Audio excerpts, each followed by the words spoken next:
Hi hello ನಮಸ್ಕಾರ ಸ್ನೇಹಿತರೆ. MDR studios ಚಾನಲ್ಗೆ ಸ್ವಾಗತ ಸುಸ್ವಾಗತ. ಇವತ್ತಿನ ಕನ್ನಡ ಸಿನಿಮಾ ವಿಮರ್ಶೆ ಭಾರತೀಯ ಕನ್ನಡ ಭಾಷೆ ಆಕ್ಷನ್ ಥ್ರಿಲ್ಲರ್ ಚಲನಚಿತ್ರ ಶಂಕರ್ ಗುರು 1978ರಲ್ಲಿ ಬಿಡುಗಡೆಯಾದ ಚಿತ್ರ. ಸೋಮಶೇಖರ್ ನಿರ್ದೇಶಿಸಿದ್ದಾರೆ ಮತ್ತು ಪಾರ್ವತಮ್ಮ ರಾಜ್ಕುಮಾರ್ ದಾಕ್ಷಾಯಿಣಿ ಕಂಬೆನ್ಸಡಿಯಲ್ಲಿ ನಿರ್ಮಿಸಿದ್ದಾರೆ. ಇದರಲ್ಲಿ ಡಾಕ್ಟರ್ ರಾಜ್ಕುಮಾರ್ ತ್ರಿಪಾತ್ರದಲ್ಲಿ ನಟಿಸಿದ್ದಾರೆ. ಜಯಮಾಲಾ, ಪದ್ಮಪ್ರಿಯ, ಕಾಂಚನ, ಬಾಲಕೃಷ್ಣ, ವಜ್ರಮುನಿ, ತೂಗುದೀಪ್ ಶ್ರೀನಿವಾಸ್ ಮತ್ತು ಉಮಾ ಶಿವಕುಮಾರ್. ಸಂಗೀತವನ್ನು ಉಪೇಂದ್ರ ಕುಮಾರ್ ಸಂಯೋಜಿಸಿದ್ದಾರೆ. ಛಾಯಾಗ್ರಹಣ ಮತ್ತು ಸಂಕಲನವನ್ನು ಆರ್ ಮಧುಸೂದನ್ ಮತ್ತು ಪಿ ಭಕ್ತವತ್ಸಲಂ ನಿರ್ವಹಿಸಿದ್ದಾರೆ. ಶಂಕರ್ ಗುರು ಚಿತ್ರವು ಪಾರ್ವತಮ್ಮ ರಾಜ್ಕುಮಾರ್ ಅವರ ನಿರ್ಮಾಪಕಿಯಾಗಿ ಚೊಚ್ಚಲ ಪ್ರವೇಶವಾಗಿದೆ. ಈ ಚಿತ್ರವನ್ನು ಕಾಶ್ಮೀರ ಮತ್ತು ಸುತ್ತಮುತ್ತ ವ್ಯಾಪಕವಾಗಿ ಚಿತ್ರೀಕರಿಸಲಾಗಿದೆ. ಈ ಚಿತ್ರವು ಕುಲಗೌರವ ನಂತರ ರಾಜ್ಕುಮಾರ್ ಅವರ ಎರಡನೇ ಚಿತ್ರವಾಗಿದ್ದು, ಇದರಲ್ಲಿ ಅವರು ತ್ರಿಪಾತ್ರದಲ್ಲಿ ನಟಿಸಿದ್ದಾರೆ ಮತ್ತು ತ್ರಿಪಾತ್ರದಲ್ಲಿ ಅವರ ಏಕೈಕ ಬಣ್ಣದ ಚಿತ್ರವಾಗಿದೆ. ಶಂಕರ್ ಗುರು ಚಿತ್ರವು ಫೆಬ್ರವರಿ 17, 1978ರಂದು ಬಿಡುಗಡೆಯಾಯಿತು ಮತ್ತು ವ್ಯಾಪಕವಾಗಿ ವಿಮರ್ಶಾತ್ಮಕ ಮೆಚ್ಚುಗೆಯನ್ನು ಗಳಿಸಿತು ಮತ್ತು ಗಲ್ಲಾಪೆಟ್ಟಿಗೆಯಲ್ಲಿ ಸಾರ್ವಕಾಲಿಕ ಬ್ಲಾಕ್ ಬಸ್ಟರ್ ಆಯಿತು. ಪಿ ಭಕ್ತವತ್ಸಲಂ ಅತ್ಯುತ್ತಮ ಸಂಪಾದಕರಿಗೆ ರಾಜ್ಯ ಚಲನಚಿತ್ರ ಪ್ರಶಸ್ತಿಯನ್ನು ಗೆದ್ದರು. ಈ ಚಿತ್ರವು ತೆಲುಗಿನಲ್ಲಿ ಕುಮಾರರಾಜ, ತಮಿಳಿನಲ್ಲಿ ತಿರಿಸೂಲಂ ಮತ್ತು ಹಿಂದಿಯಲ್ಲಿ ಮಹಾನ್ ಎಂದು ಮರು ನಿರ್ಮಿಸಲು. ಚಿತ್ರದ ಕಥಾವಸ್ತು: ರಾಜಶೇಖರ್ ಒಬ್ಬ ಪ್ರಾಮಾಣಿಕ ಉದ್ಯಮಿ. ಅವನ ಸಹಚರರು ರಹಸ್ಯ ವ್ಯವಹಾರಗಳಲ್ಲಿ ಭಾಗಿಯಾಗಿರುತ್ತಾರೆ. ಅಂತಹ ಒಪ್ಪಂದದ ಬಗ್ಗೆ ನಡೆದ ವಾಗ್ವಾದದ ಸಮಯದಲ್ಲಿ ಗಲಾಟೆ ನಡೆಯುತ್ತದೆ ಮತ್ತು ರಾಜಶೇಖರ್ ಆಕಸ್ಮಿಕವಾಗಿ ತನ್ನ ಸಹಚರರಲ್ಲಿ ಒಬ್ಬರನ್ನು ಗುಂಡು ಹಾರಿಸಿ ಕೊಲ್ಲುತ್ತಾನೆ. ಪೊಲೀಸರಿಂದ ಓಡಿ ಹೋಗುವಾಗ ರಾಜಶೇಖರ್ ತನ್ನ ಗರ್ಭಿಣಿ ಪತ್ನಿ ಸುಮತಿಯೊಂದಿಗಿನ ಸಂಪರ್ಕವನ್ನು ಕಳೆದುಕೊಳ್ಳುತ್ತಾನೆ. ಹಲವು ವರ್ಷಗಳ ನಂತರ ಸುಮತಿ ಈಗ ತನ್ನ ಮಗ ಶಂಕರ್ ಜೊತೆ ದೆಹಲಿಯಲ್ಲಿ ವಾಸಿಸುತ್ತಿದ್ದಾರೆ. ಆದರೆ ರಾಜಶೇಖರ್ ಕಾಶ್ಮೀರದಲ್ಲಿ ಶ್ರೀಮಂತ ಎಸ್ಟೇಟ್ ಮಾಲೀಕರಾಗಿದ್ದಾರೆ. ರಾಜಶೇಖರ್ ಅವರ ಸೊಸೆ ನಳಿನಿ ದೆಹಲಿಯಲ್ಲಿ ಶಂಕರ್ ಅವರನ್ನು ಭೇಟಿಯಾಗುತ್ತಾರೆ ಮತ್ತು ಕಾಶ್ಮೀರದಲ್ಲಿರುವ ತನ್ನ ಚಿಕ್ಕಪ್ಪನ ಎಸ್ಟೇಟ್ನ ನಿರ್ವಹಿಸಲು ಶಿಫಾರಸು ಮಾಡುತ್ತಾರೆ. ಶಂಕರ್ ಅವರ ರೂವಾರಿ ಗುರು ಕೂಡ ತನ್ನ ಶ್ರೀಮಂತ ಗೆಳತಿ ಮಾಲತಿಯೊಂದಿಗೆ ಪ್ರಣಯ ಅನ್ವೇಷಣೆಗಾಗಿ ಕಾಶ್ಮೀರಕ್ಕೆ ಆಗಮಿಸುತ್ತಾರೆ.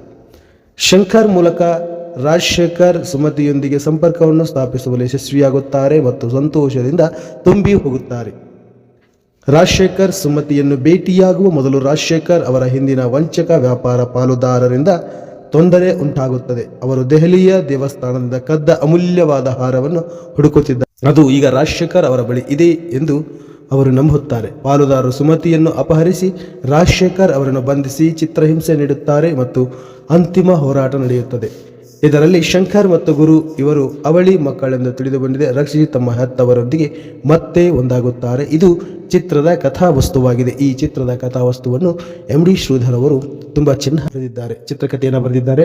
ಸಂಭಾಷಣೆ ಚಿ ಉದಯಶಂಕರ್ ಅವರು ಬರೆದಿದ್ದಾರೆ. ನಿರ್ದೇಶನ ವಿ ಸೋಮಶೇಖರ್ ಅವರು ಅಚ್ಚುಕಟ್ಟಾಗಿ ನಿರ್ದೇಶನವನ್ನು ಮಾಡಿದ್ದಾರೆ. ಚಿತ್ರ ತುಂಬ ಸೊಗಸಾಗಿ ಮೂಡಿಬಂದಿದೆ. ರಾಜ್ಕುಮಾರ್ ಪಾತ್ರದಲ್ಲಿ ರಾಜಶೇಖರ್ ಅಲಿಯಾಸ್ ಜಯರಾಜ್. ಶಂಕರ್ ರಾಜಶೇಖರ್ ಅವರ ಮಗ ಮತ್ತು ಗುರುಗಳ ಸಹೋದರ. ಗುರು ರಾಜಶೇಖರ್ ಅವರ ಮಗ ಮತ್ತು ಶಂಕರ್ ಅವರ ಸಹೋದರ. ನಳಿನಿಯಾಗಿ ಜಯಮಾಲಾ, ರಾಜಶೇಖರ್ ಅವರ ಸೊಸೆ. ಮಾಲತಿಯಾಗಿ ಪದ್ಮಪ್ರಿಯ. ಗುರುವಿನ ಪ್ರೇಮ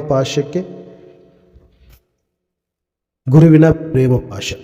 ಸುಮತಿಯಾಗಿ ಕಾಂಚನ, ರಾಜಶೇಖರ್ ಅವರ ಪತ್ನಿ ಮತ್ತು ಶಂಕರ್ ಮತ್ತು ಗುರು ಅವರ ತಾಯಿ. ಬಾಲಕೃಷ್ಣ ಅಡ್ಡ ಲಕ್ಷ್ಮಣ್ ರಾವ್. ಪ್ರೇಮ್ ಕುಮಾರ್ ಆಗಿ ವಜ್ರಮುನಿ. ಮದನ್ ಲಾಲ್ ಪಾತ್ರದಲ್ಲಿ ತೂಗುದೀಪ್ ಶ್ರೀನಿವಾಸ್. ಗುರುಮೂರ್ತಿ ಪಾತ್ರದಲ್ಲಿ ಸಂಪತ್.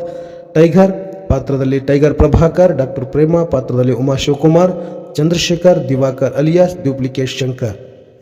ಚಿ ಉದಯಶಂಕರ್, ಹೊನ್ನವಳ್ಳಿ ಕೃಷ್ಣ, ವೈಶಾಲಿ ಕಾಸರವಳ್ಳಿ, ಕೀರ್ತಿರಾಜ್ ಇನ್ನೂ ಅನೇಕ ಕಲಾವಿದರು ಈ ಚಿತ್ರದಲ್ಲಿ ನಟಿಸಿದ್ದಾರೆ.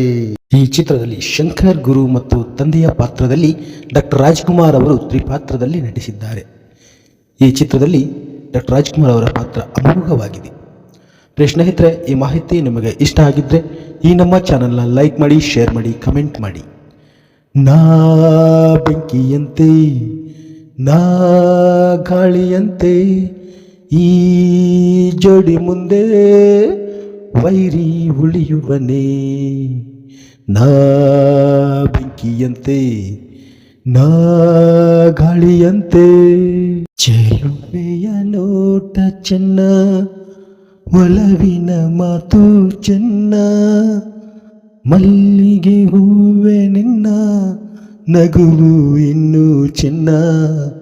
ಚೆಲುವೆಯ ನೋಟ ಚೆನ್ನ, ಒಲವಿನ ಮಾತು ಚೆನ್ನ, ಮಲ್ಲಿಗೆ ಹೂವೆ ನಿನ್ನ ನಗುವು ಇನ್ನೂ ಚಿನ್ನ. ನಮಸ್ಕಾರ ಸ್ನೇಹಿತರೆ, ಮತ್ತೆ ಮುಂದಿನ ಸಂಚಿಕೆಯಲ್ಲಿ ಮುಂದಿನ ಚಿತ್ರ ವಿಮರ್ಶೆಯೊಂದಿಗೆ ಭೇಟಿಯಾಗ್ತೀನಿ. ಅಲ್ಲಿವರೆಗೂ ನಮಸ್ಕಾರ ನಮಸ್ಕಾರ ನಮಸ್ಕಾರ.